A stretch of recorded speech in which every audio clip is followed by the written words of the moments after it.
This week on Myth, we'll be leaving the barren waste of the Arabian desert and sliding into the holiday season with a story that has a nice mix of comedy and weirdness. You'll discover that kissing under the mistletoe is darker than you knew, that sometimes the gods like to cross-dress, and that Loki's kids were a real handful. Then, in Gods and Monsters, you'll learn that being a naughty kid can get you dropped in a Saw movie. This is the Myths Your Teacher Hated podcast, where I tell the stories of cultures from around the world in all of their original, bloody, uncensored glory. Modern tellings of these stories have become dry and dusty, but I'll be trying to breathe new life into them. This is episode 23, Have a Holly Jolly Yuletide. As always, this episode is not safe for work. It's the holiday season, so it seemed only appropriate that I spend some time digging up the horrifying origins of some of your favorite holiday traditions. Unsurprisingly, a lot of the traditional activities and decorations associated with Christmas actually originated from much earlier pagan festivities, and were absorbed into Christmas when the regions were converted, willingly or otherwise, into the upstart new at the time anyway, offshoot of Judaism. We'll specifically be looking at the origins of the use of mistletoe in Christmas celebrations, which means we'll be revisiting our friends from back in episode 4, the Norse gods. Odin, the tricksy bastard we met once before, was the king of the Norse gods, and he often sat upon Hildskjalf, the throne of the Aesir gods, with his companion Hugin, which means thought, and Munin, which means memory, who were a pair of super intelligent ravens, seated on his shoulders to whisper secrets into his ears. From here, he could look out over all 9 worlds of existence. Not the 9 planets, that's just a coincidence, and yes, I still include Pluto, dammit. The 9 worlds were Niflheim, Muspelheim, Asgard, Midgard, Jotunheim, Vanaheim, Alfheim, Svartalfheim, and Helheim. I won't spend too much time on this, so briefly, I'll explain what the worlds were. Niflheim means mist home or mist world, and is the darkest and coldest of the 9 worlds, set in the far north. It was the first to come into existence and is the source of the 11 rivers of Norse mythology. Overall, it's a terrible place to be. In some stories, it gets overlapped with Helheim, which we'll describe shortly. The next world, Muspelheim, means fire home and exists far to the south. It is a place of fire and flames, with rivers of lava and air of burning sparks and falling soot. It is the home of the fire giants and fire demons, and ruled by the giant Surtur, the sworn enemy of the Aesir. Come Ragnarok, he will ride for the home of the gods to lay it to waste and burn it to the ground. Next is Asgard, which means god home. The world sits high in the sky, above the other worlds, and can only be reached by the Bifrost Bridge, made of rainbows and guarded by the god Heimdall. It's the home of the Norse gods, the Aesir, and goddesses, the Asunur. Naturally, it is ruled by Odin and his wife Frigga. Asgard is also home to Valhalla, ruled by Odin, and one of the eternal resting places for warriors of great renown who died in battle, known as the Einherjar. The other is Folkvangr, ruled by the goddess Freya, and is a home for women who have suffered a noble death.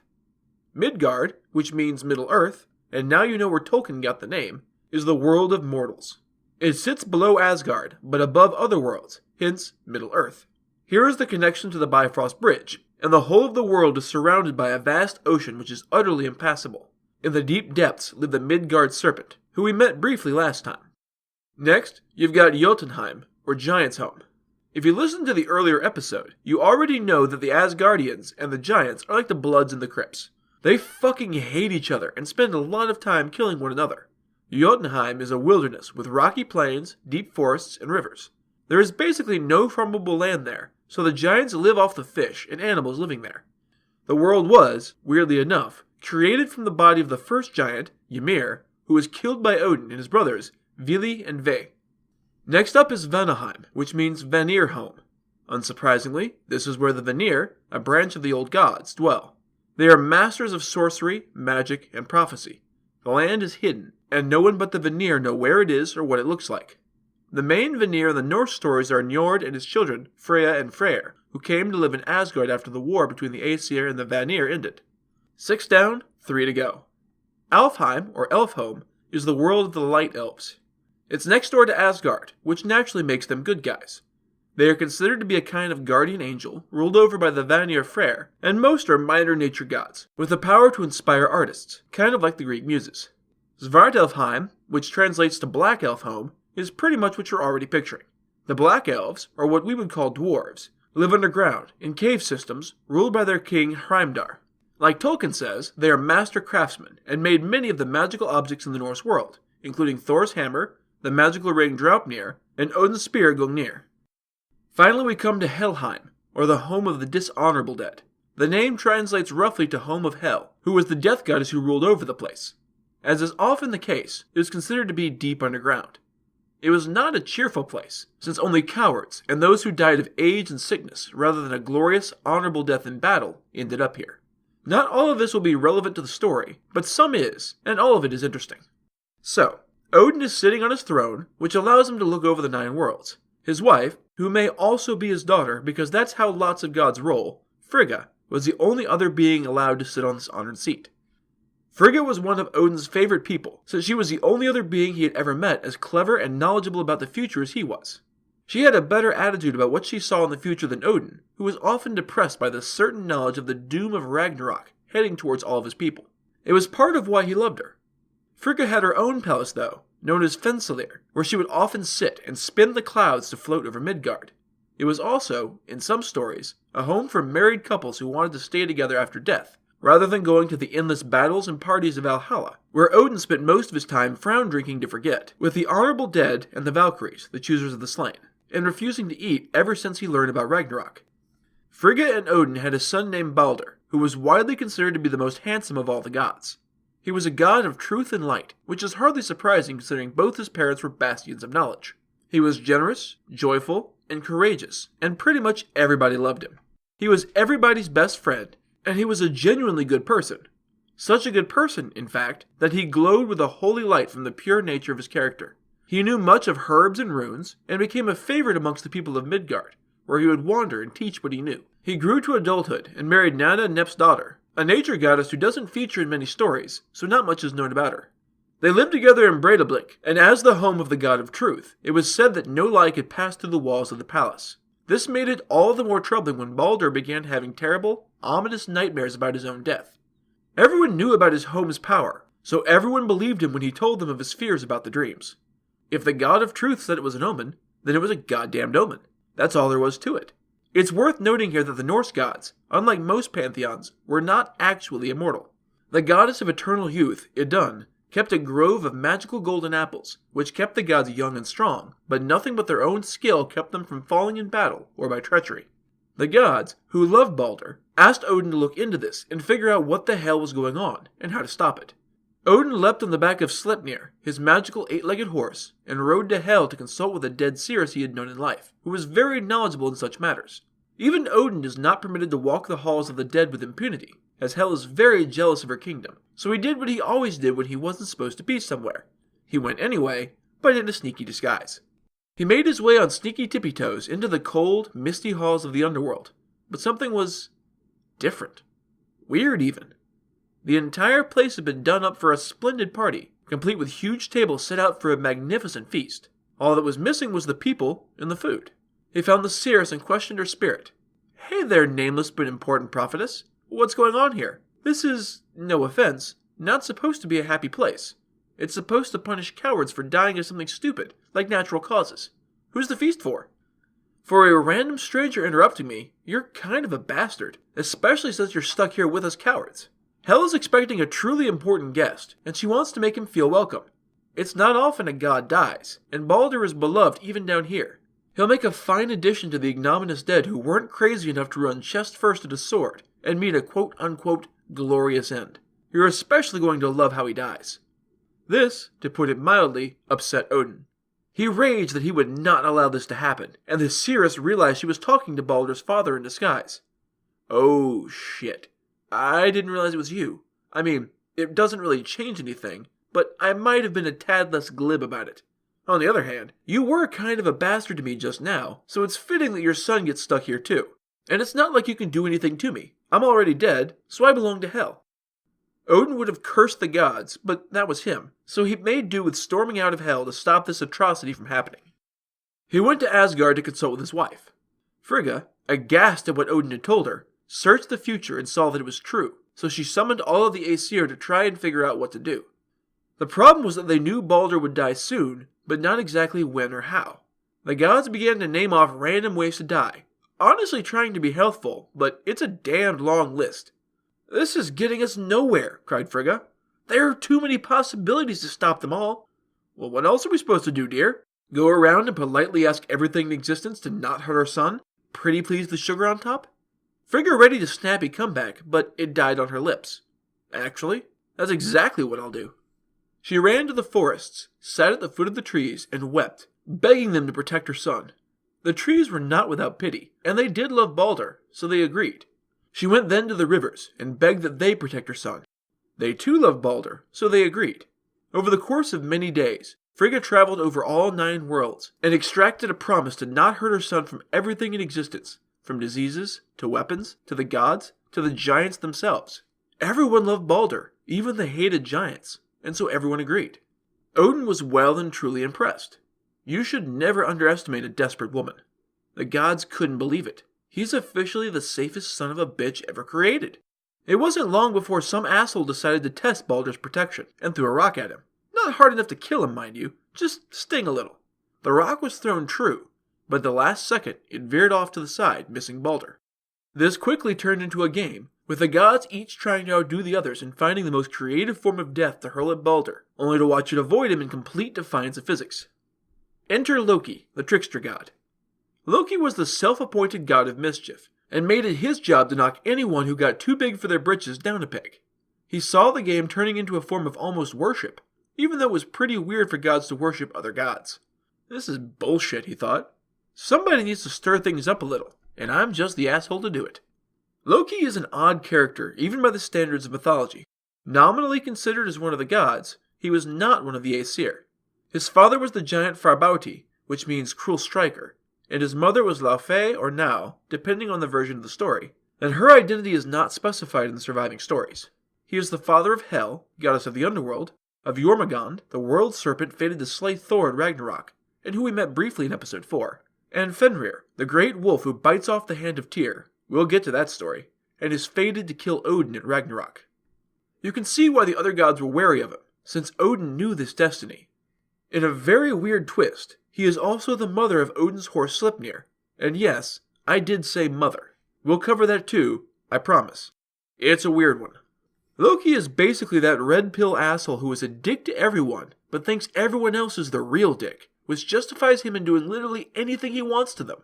He's usually shown as a scheming coward, who puts his own pleasures and self-preservation above that of his friends and fellow gods, even of creation itself. Sometimes he's playfully mischievous, and sometimes he's out-and-out malicious, but he's always irreverent and nihilistic. Anywho, Loki got seriously jealous that Balder got to be immune to all harm, and he didn't, so he decided to find a way. He disguised himself as a lovely young woman, and went to Fensalir where Frigga was taking a break from the festivities surrounding Balder escaping a supposedly inescapable fate. Excuse me, Frigga, but I saw the gods hurling axes and warhammers at Balder, and it made me afraid. Are you quite sure that nothing can harm him? Quite sure, young lady. Everything has promised me to protect my son from harm, from the sticks and stones, to all the weapons of war, to even the diseases that bring down men in their prime. Nothing can harm him. Everyone? Asked Loki, feigning surprise. Surely that's not possible. Are you sure you didn't miss anyone? Or anything?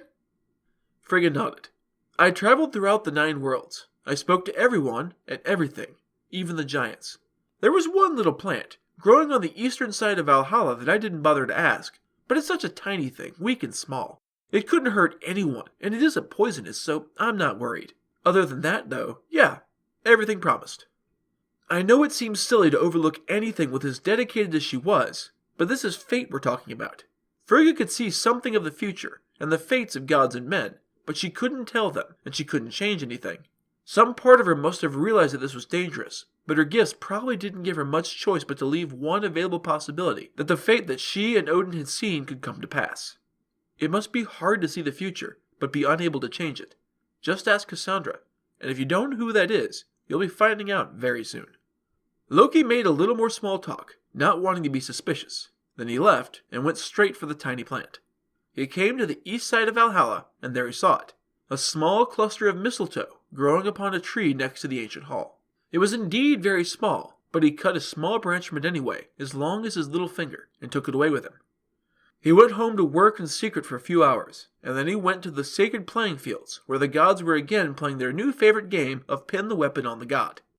He looked around through the laughing throng, and saw one face that was not happy. Hodur, The blind god of winter and darkness, as well as brother to Balder, was standing alone, forgotten. Loki sidled up to him. "Hey there, old buddy, old pal. Why ain't you playing with your brother like the rest of 'em? Do you not like games?" Hodor looked in his general direction. "I'd love to join in, Loki, but as you may have noticed, I'm completely blind, which makes a throwing game kind of hard. I'd be more likely to hit a spectator by mistake, and I'd feel terrible if I hurt someone by accident. Besides, I don't have anything to throw. I never bothered to get any weapons, since I can't really use them." Loki gasped dramatically, one hand to his chest. "Oh, my good friend, this cannot stand. It's totally unfair that no one is helping you play this game, just because you have a disability. Shame on those ableist assholes. You know what? I have a little dart that I was going to throw at Balder, but I think you should do it." See, Loki had promised too, but he's a slippery bastard. It's well balanced, but very small, so you're not likely to do more than poke someone a little if you miss. I'll even help you aim. What do you say? "You mean it? You'd do that for me?" His blind, milky eyes welled up with tears. "You're a true friend, Loki, no matter what they say about you." "Why, what do they say about—" "Never mind. Not important now." He took Hodor's arm and led him over to the game circle. He guided him to a spot directly in front of his brother, and everyone stopped to watch this. A blind man throwing a dart at his brother, who was immune to weapons? Yes, please. Loki stood beside Hodor and helped him aim so that the dart was aimed right at Balder's chest. Perfect. And throw. Hodor threw, and the dart sailed true. Having made no promise, it flew directly at Balder and pierced his skin. It hit right between his ribs and snuck through, piercing his very heart. Balder gasped in pain and surprise, then slumped onto the ground, blood welling from the small hole in his chest. The gods all stared in shock, and Loki took advantage of the moment to get the fuck out of Dodge. Finally, one of the gods broke the spell and rushed forward to his fallen friend, but Balder was already dead. Above, the sky turned deathly gray, and the entire world stopped for a moment, still as a stone. No one could believe that even Loki, as treacherous as he was, would do something this heinous. But he had. As one, the assembled gods began to cry out in pain and sadness for their dead friend, and in anger and bloodlust for Loki's head. In her home, Frigga heard the massed wailing, and knew with a prophetess's certainty that her son was dead. Even so, she rushed out to the field, hoping against hope that she was wrong. When she saw her son's body lying in a pale heap, stained by the small crimson trickle from the dart in his chest, she screamed her agony and despair to the heavens. Fate had taken her son, in spite of all of her effort. Word soon reached Odin, and he too mourned. For his son, yes, but more so for the world. Out of all the gods, he alone knew what this moment truly meant. Light and truth had died and left the world, and Ragnarok, the end of all that was, approached. For 3 days, every creature, every plant, every element on 8 of the 9 worlds tried to heal Balder and bring back the god of light. For those 3 days, Frigga sat by her son's body and wept and wailed. In one version of the story, Frigga gathers up the plant that killed her son from the tree and brings it to his body. She weeps and begs over it for all 3 days, and her tears mix with Balder's blood, staining the snow-white berries blood red. She placed the berries on the wound in his chest, and the hole closed and Balder sat up, returned to life. Frigga was so overjoyed that she kissed the berries and swore that, forever after, anyone who stood beneath this plant would be offered a kiss and her personal protection, which is how this came to be part of our Christmas tradition. In many places, mistletoe was seen as a plant with healing properties because of this story. Of course, the traditional version of the story is much darker. Frigga wept over her son's body, and the world tried to heal him, but to no avail. In mourning, Odin ordered a massive pyre built for the god of light. He insisted that it be enormous, in honor of the love everyone had for Balder. So large, in fact, that the Aesir had to ask the hated giants for help. Even more surprisingly, they agreed, for they too loved Balder. Everyone gathered around the pyre and offered their most valuable and beloved possessions to be burnt along with the god's body. Odin placed his magical golden ring Draupnir, which would generate 8 new golden rings, exactly the same size and weight, every 9 days, upon his son's breast as his offering. As the torch was brought out to set it alight, Balder's wife collapsed, heartbroken, and died at the foot of the pyre. In honor of the love that had killed her, Odin had her body placed on the pyre as well, next to his son. Before the pyre could be lit, Frigga collapsed to her knees and begged the assembled gods and giants for help.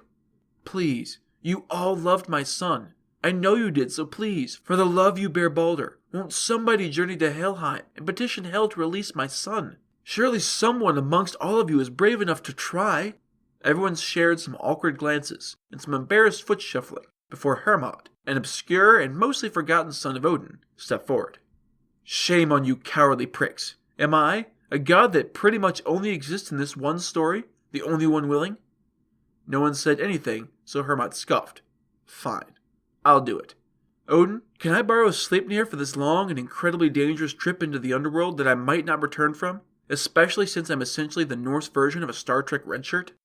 Odin longed for his son's return, and not just because it might put Ragnarok off for longer, so he agreed.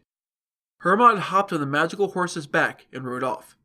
You'd think that they would wait for him to come back before doing anything else, but this is mythology. Fuck your logic. They went ahead and planned a lavish funeral for their fallen comrade. They brought out Baldur's ship, Hringhorni, and made it into a huge pyre, completely forgetting that they already built a different pyre not that long ago, probably because these two events originally came from different versions of the story. They outfitted it into a funeral ship, fit for a king, and laid Baldur and his wife on board. The gods and giants gathered around it and tried to launch it out to sea, but it stuck fast in the sand. The assembled deities shoved and heaved, but it wouldn't budge. After an embarrassing number of attempts, Odin sent a messenger for the giantess Hyrrokin, which means withered by fire, who was widely known as the brawniest being in the entire cosmos. Because even she loved Baldur, she rode to Asgard on a wild wolf, using poisonous serpents as reins, because the Norse invented being metal before it was cool. She hopped off her wolf, who probably gave everyone a badass icy stare, sauntered over to the ship, and shoved. She pushed so hard that the very earth quaked and shook with its force, but Hringhorni came free and sailed out. Their flames were kindled, and Thor blessed the fire with his magical hammer, Mjolnir. Odin again placed his magical ring on the ship, and Baldur's horse was led onto the ship to be burned alive so that he could ride in the afterlife. Representatives from all of the 9 worlds, gods, giants, elves, dwarves, Valkyries, and all the rest came to watch Baldur go to eternity. They stood and watched as a burning arrow set the ship alight, and the burning vessel sailed over the horizon. While all of this was happening, Hermod, I haven't forgotten him, even if time mostly has, was riding for Hel. For 9 days and nights, he rode through ever deeper and darker valleys to rescue Baldur's soul from Helheim. He eventually came to the bridge over the river Gjoll, which means roaring, which was guarded by the giantess Moldgudr. "State your name and the reason for your visit, please." "Hermod. Epic quest is part of my hero's journey." She nodded. "Noble quests are always good. We haven't had one in a while. You know, your footsteps sound really weird. They thunder as loudly as those of an entire army of the damned, which is especially odd since you still have the blush of life in your cheeks." "Well, I am riding an 8-legged magical horse, and I bear the weight of the coming end of days on my shoulders if I fail." I guess that explains it. Good enough for me. Enjoy your stay at Helheim." Hermod and Sleipnir crossed the bridge, and then leapt over the wall into Hel's realm, without bothering with a gate, because gates are for pussies. Safely on the other side, Hermod dismounted and went to the center of the kingdom, looking for Hel's throne. He found her, and saw Baldur's spirit seated in a place of honor next to her, pale and wan, looking definitely the worse for wear. Not as bad as Hel, though, but that was her normal state of being. She is a horribly disfigured hag, half alive and half dead. Her upper body is a living, yet fantastically ugly woman, but her lower half is a rotting, disgusting corpse. He tried to talk to Hel, but she ignored him. Undeterred, he set up camp before the throne and waited her out. He stayed there all night, staring at her, and when he was still there the next morning, she agreed to hear his case. "Lady of the dead, I beg you to release my brother Baldur. The world is a darker place without him. All of creation weeps for his death. Please, if you have any pity in your icy heart, send him back." Hel stared at him, silently, until he was sure she wasn't going to respond. Then she spoke in a deep voice that echoed like a crack of doom. "You say the entirety of creation is mourning for Baldur? He's that beloved?" She sighed deeply. "I've never known what it feels like to be loved like that. I'll make you a deal, Hermod, son of Odin. Go back to the world of the living. If you can get everything in creation to weep for him, all together, I will release Baldur back to you. If any refuse, even one creature, then he stays here. Those are the only terms you'll ever get. Now go." Hermod rode back to Asgard, heart light. This could actually work. Everyone loved Baldur. Who would refuse to shed tears to bring him back into the world? He rode right into Odin's hall and shared the glad news. Odin immediately sent messengers out to all corners of creation, asking them to cry for the lost Balder. And the 9 worlds wept. The giants, the animals, even the very stones wept for Balder. Then the messenger rode to the giantess Thok, whose name means thanks. She listened silently to the news about Balder, about how Hel had asked all of creation to weep for the dead god if he was to return to the world of the living. Thok looked at the messenger and laughed coldly. "Ha! Cry for the dead godling, huh? Why the fuck should I? What did he ever do for me? Fuck him. Let Hel keep him." And so she did. Surprising no one, it turned out that Thok was actually just a disguise that Loki used, and this was another piece of his terrible, terrible mischief. Balder remained in Helheim, and there he will be until Ragnarok. Only once the cosmos are destroyed and rebuilt will he rise from the dead and return to bless the land and its inhabitants with his warmth and light. Balder is the perfect Christmas story. Hear me out. His death, the death of the warmth and light of spring as the world slides into winter, is symbolic of the turn of the seasons. The mistletoe is simultaneously the symbol of his demise and his resurrection, and it persists even to today's traditions. There's a reason that the symbology of the Norse gods got wrapped up into the Christmas traditions when the region got Christianized. It dovetails nicely with the Christ story. And while we wait with Balder for the end of the universe, it's time for Gods and Monsters. This is a segment where I get into a little more detail about the personalities and history of one of the gods or monsters from this week's pantheon that was not discussed in the main story. This week's monster is Krampus the Yule Lord. You've been a naughty child. Christmas is still 3 weeks away, and you're walking home, dreaming of the gifts Santa is probably going to bring you anyway, because he's a schmuck. Behind you comes the sound of footprints, but the sound is wrong. It's not feet, it's hooves. You whirl around to see a mangled, insane face with bloodshot eyes. Giant goat horns curl back from its black-furred head, and his long, forked tongue hangs down his chest. Before you can move, the huge half-goat, half-demon whips you with a long, thin cane, driving you to your knees. You feel his claws grab you by the back of the neck and lift you with ease, feet dangling. By the streetlights, you see him open the wicker basket on his back, and then he shoves you in. The sound of town fades, and you hear the silence of the forest. The basket opens, and you're dragged back into the night. By the faint light of the moon, you can see that you're in a clearing around a small, inky black pool. The hand gripping your neck shoves you face first towards the pool, and you realize it isn't water, it's ink. The iron grip holds you under as you struggle, desperate to breathe but trying to hold your breath with all of your fading strength. It's soon too much, and you breathe in a thick, viscous lungful of ink.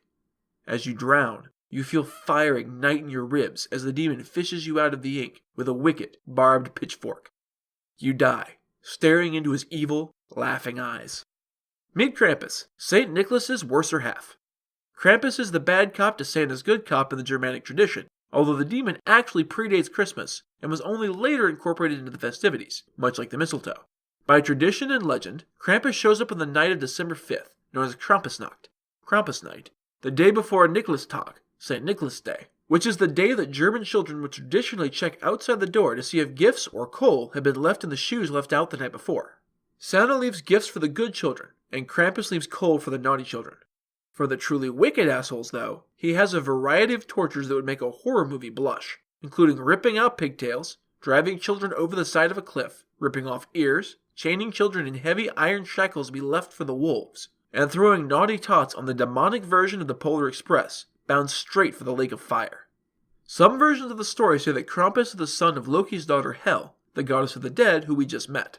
Although other stories say he most likely is a version of the Yule goat, an ancient magical goat that might be related to the goats that pulled Thor's chariot, who showed up before the Yule to ensure all preparations were made correctly, and if not, it would demand sacrifices or punishment.